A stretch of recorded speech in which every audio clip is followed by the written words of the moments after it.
Good whatever time of day it is to you, and welcome back to the channel. Today we are doing a speed build of the Harry Potter set, The Chamber of Secrets, set number 4730. If you just want to watch the build and not hear me talk about it, feel free to mute me. So without further ado, let's get into it.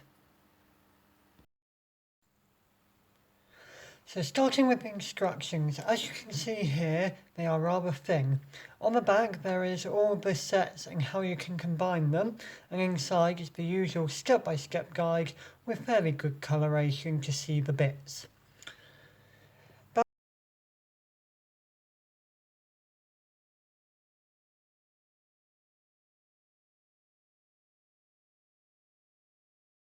Bag 1 contains all the minifigures, the Basilisk and the entrance from the bathroom.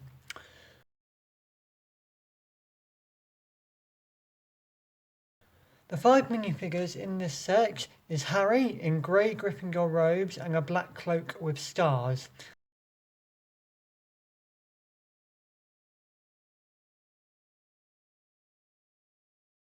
Then we have Ginny, again using the same pieces as Harry, just with a different face and hairpiece. The Tom Riddle minifigure is the exclusive figure in this set, and in my opinion should have been the one that was the golden minifigure in the newer sets. Next we have Ron, which is the same as Ginny and Harry, again with a different face and hairpiece.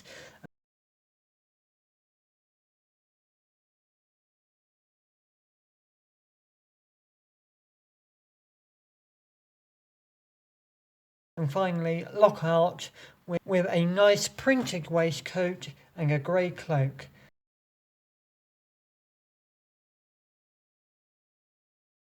There is also a moulded Fawkes figure which is just red and with a green tail.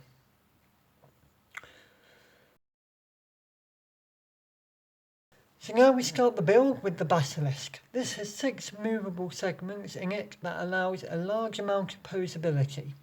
When compared to the figures it is a little small, but I would say it is bigger than the newest Basilisk. It also has very nice printing on the head, neck and main body, but none on the tail, and its eyes are studs which can be removed like they were in the movies.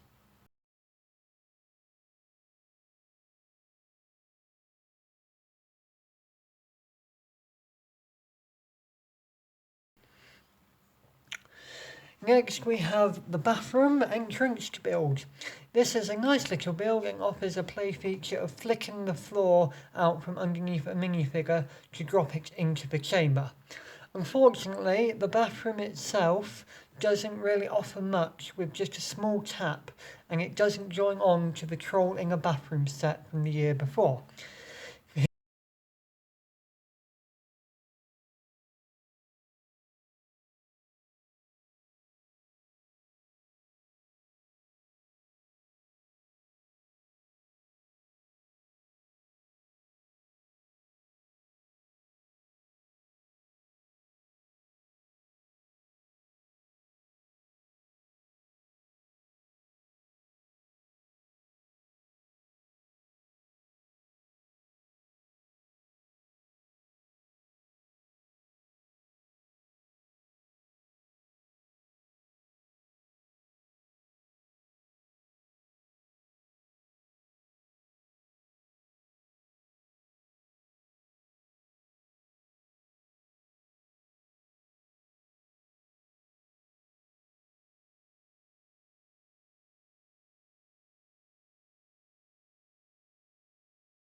Here is a demonstration of the floor collapse with Lockhart,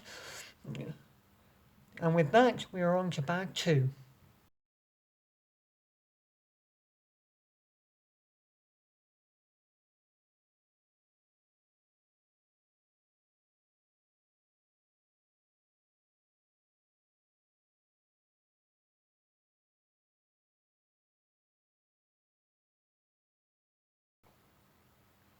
So bag 2 starts with building these little towers on top of the chamber.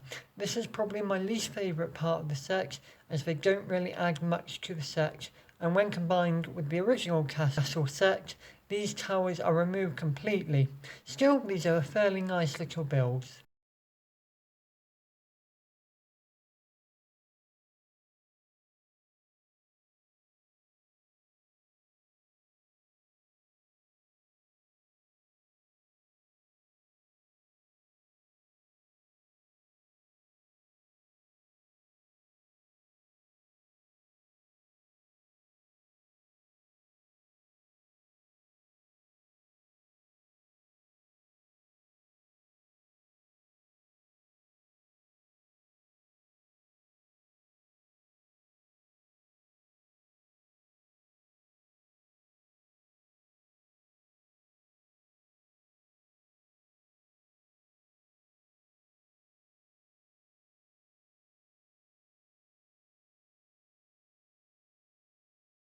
Now we are on to the main Now we are onto the main chamber with the face of slithering basilisk door.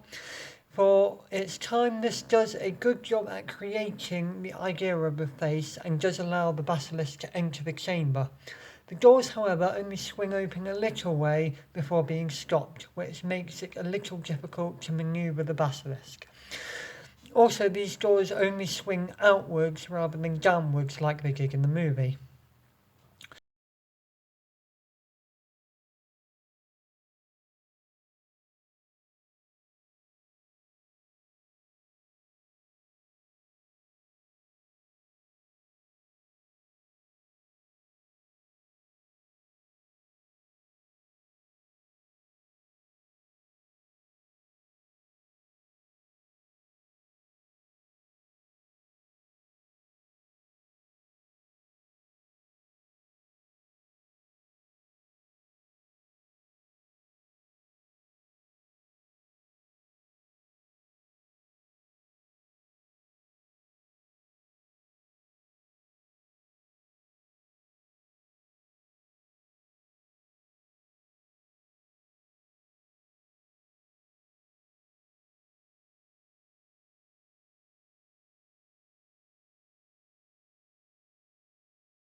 Bag 3 is next, which is the right side wall as you look at the face entrance, and is all built on one black plate. It is a rather thin build with lots of space left unused on the plate, which does allow a lot of room to move minifigures around. This part of the build contains walls that can collapse to reveal a yellow spider and the sorting hat, which is just a normal black wizard's hat with no printing on for the face.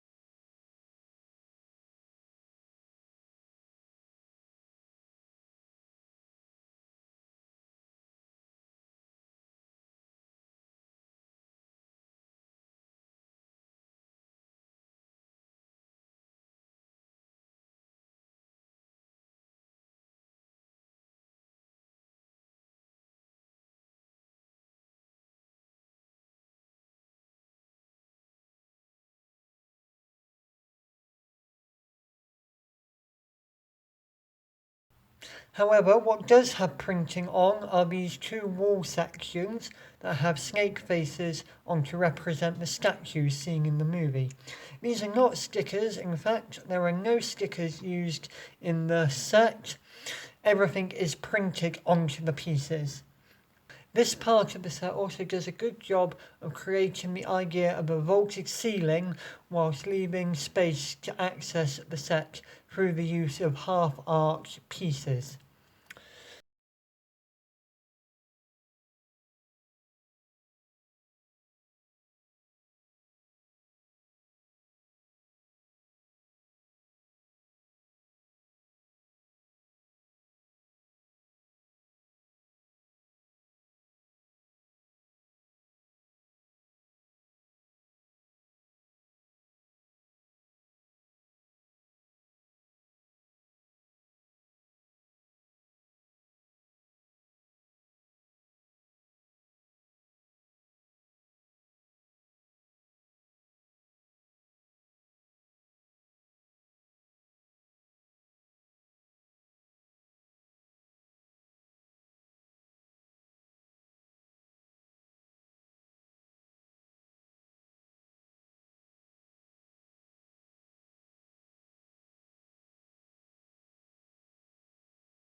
Now on to the final bag, which builds the left side wall in much the same way as the right.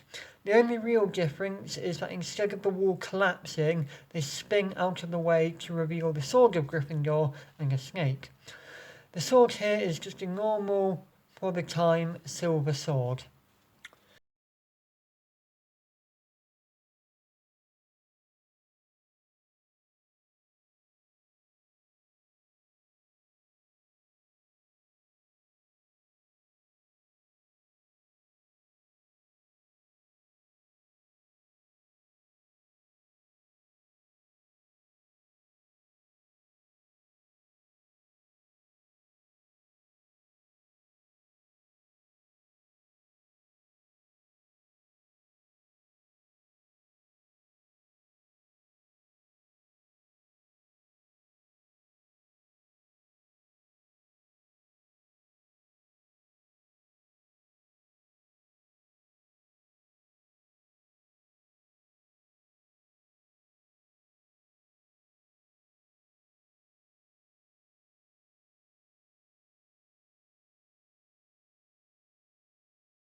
So here is a demonstration of the swinging walls with the sword and snake.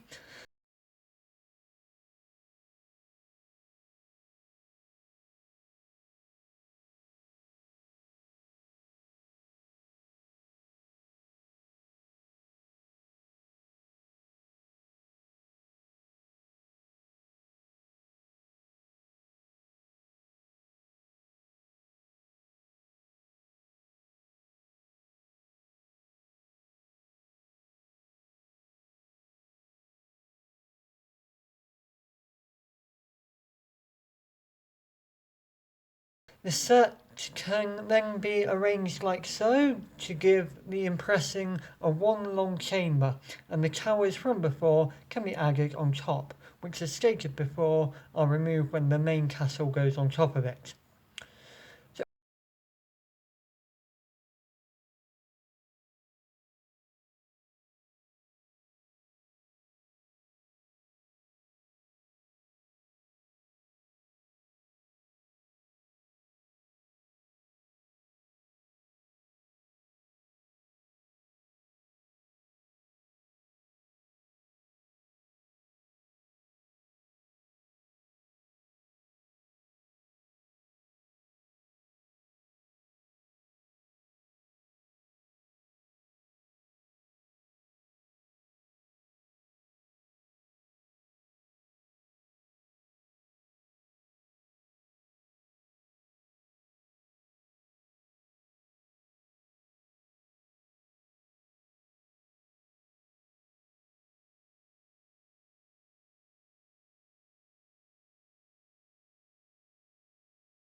Overall, I do like this set a lot. It manages to achieve a lot with very limited amount of pieces it had.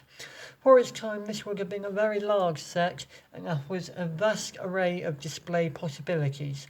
So thanks for watching this speed build and review, and I shall see you when I see you. Goodbye.